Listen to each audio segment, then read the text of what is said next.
ผู้จัดพี่คิงสมจริงจากค่าย Good Feeling นะคะก็ฟิตติ้งละครเรื่องใหม่ค่ะก็ยังมีเรื่องของความรักอยู่นะคะกับละครที่มีชื่อเรื่องว่า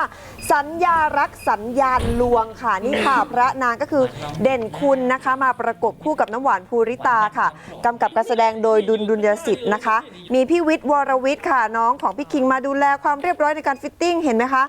มีสองชาติสองภพค่ะเป็นแนวลึกลับแฟนตาซีนะคะเด่นคุณชาติปัจจุบันเนี่ยรับบทเป็นอนิกเป็นตำรวจค่ะว่าแต่พี่ชอบพาร์ทนี้มากกว่านะคะ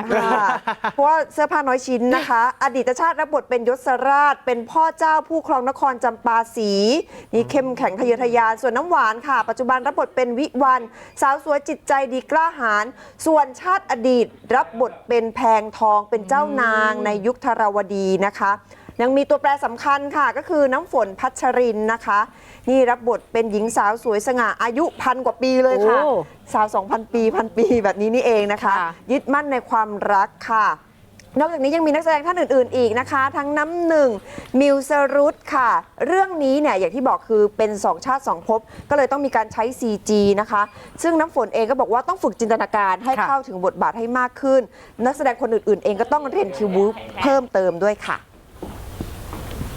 ของฝนเรื่องนี้ฝนก็เตรียมตัวเรื่อง CG อะไรเงี้ยนะคะเพราะว่าคืออ่านบทเนี่ยเราก็รู้แล้วแหละว่ามันเป็นแบบลึกลับและมีความแฟนตาซีด้วยเพราะฉะนั้นอะไรที่เกี่ยวข้องกับแบบที่ต้องใช้คอมพิวเตอร์ในการทำงานอ่ะเราเป็นนักแสดงเราก็ต้องเกี่ยวกับเรื่องจินตนาการให้มากๆแล้วก็จะต้องคุยกับพี่ผู้กำกับด้วยพี่วิทย์ด้วยพี่คิงด้วยเรื่องว่าเดี๋ยวภาพที่พี่เขามองออกมามันจะประมาณไหนเดี๋ยวจะมีการเวิร์กช็อปแล้วก็มีการเรียนต่างๆที่พวกเรายังไม่ค่อยได้อย่างเช่นผมก็ฟันดาบอะไรอย่างเงี้ยครับมันจะต้องมีการฟันดาบในเรื่องของอดีตชาตินะครับผมแล้วก็มีเรียนจับปืนอะไรอย่างเงี้ยต้องเป๊ะนะครับผมเรื่องนี้เนี่ยจะมีความลี้ลับแล้วก็แฟนตาซีบางอย่างก็ฝากด้วยนะคะสัญญารักสัญญาลวงค่ะค่ะก็ฝากเด่นคุณด้วยละกันนะคะคุณต้องไปฟันดาบนี่แต่ดูค่อยสัมภาษณ์นิ่งมากเลยนะดูมีแบบสมาธิสูงมาก